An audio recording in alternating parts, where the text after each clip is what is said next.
There was an old house at the end of Hollow Street. No one ever really lived there. People would move in, and they'd be fine for about a week or so, and then they'd just pick up and leave without a trace, leaving the house empty once again. One day, a moving van showed up at the end of Hollow Street. The driver got out and walked up to the house. He knocked on the door, but no one answered, so he knocked again, still no answer. And finally, he just opened the door and walked right in. As the afternoon wore on, more and more boxes were brought into the house, piled up in every room until the floors could bear them no longer and collapsed. But the man didn't seem to care. He just kept bringing in more and more boxes. And by sunset, the entire house was filled to the brim with boxes, all except for one room, the basement. Now, the basement was dark and dank and smelled like mildew and decay. The man hesitated before going down the stairs, but something seemed to be calling him. He went down into the basement, closed the door behind him, and disappeared into the darkness. And that's when things started to happen. The lights flickered on throughout the house, and strange noises echoed through the halls.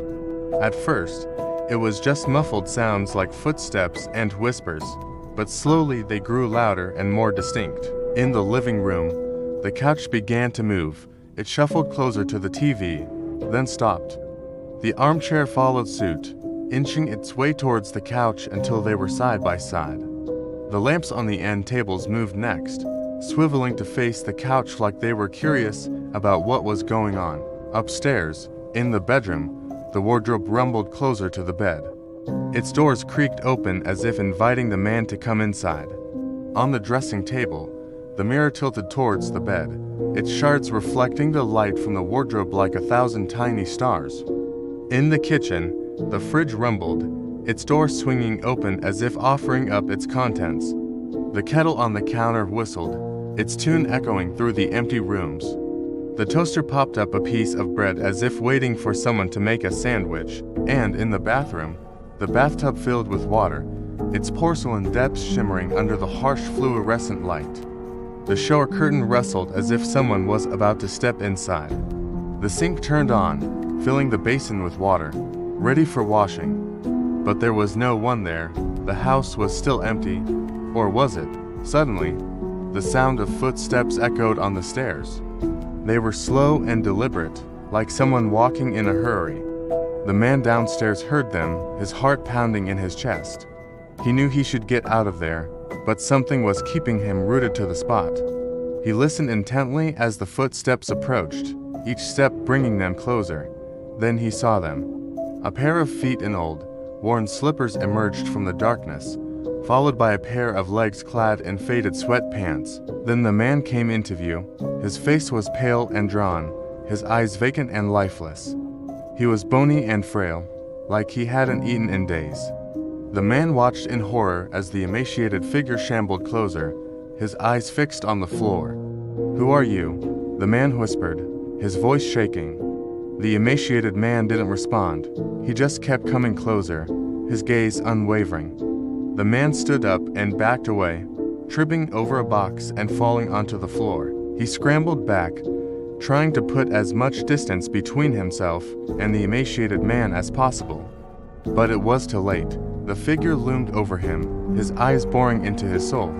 The man screamed and tried to crawl away, but the figure was quick and graceful despite his appearance.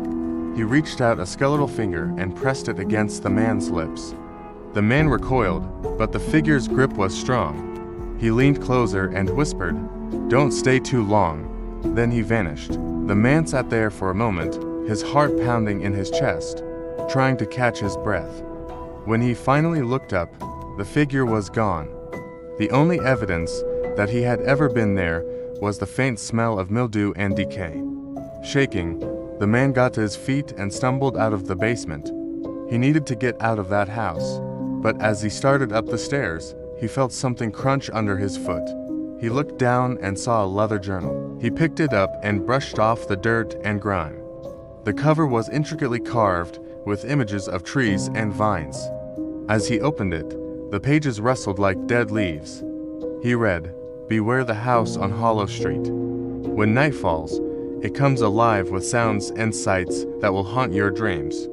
If you dare stay too long, you may never escape. The man's blood ran cold. Was this the house he had just moved into? He raced up the stairs and out of the basement, his eyes wide with fear. He had to get out of there, now. Throwing the book aside, he burst through the front door and stumbled into the street. He turned back to look at the house, but it looked different somehow.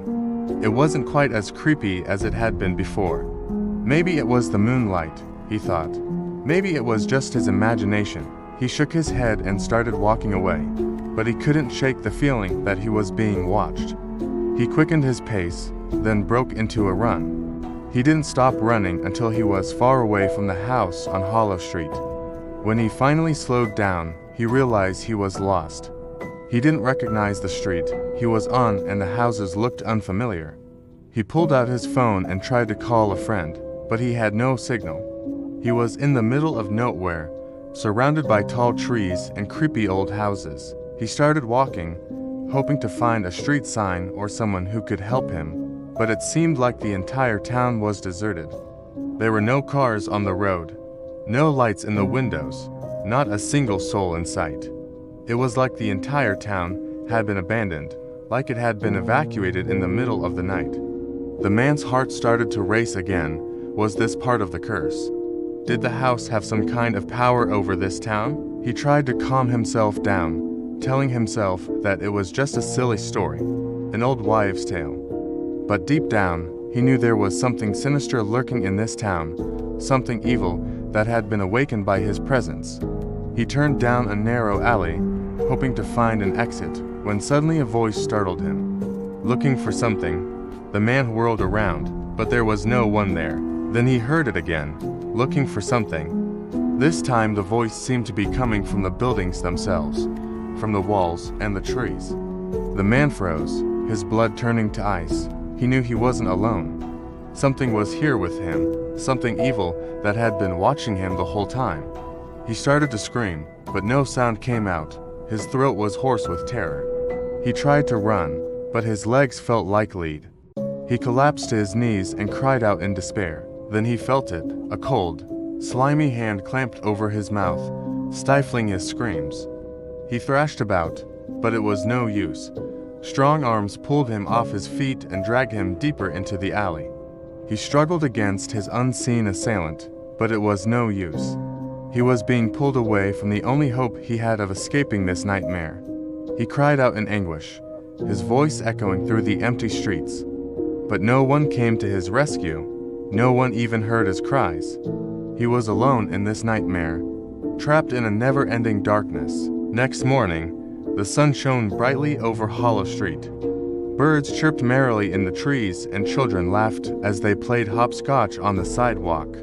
Everything seemed normal, peaceful even, as if nothing strange had happened the night before. No one knew what lurked in the shadows of Hollow Street, what evil stirred in the darkness, waiting for its next victim. They were blissfully unaware that the house at the end of the street was watching them, waiting for the next fool hardy enough to move in and become its newest tenant.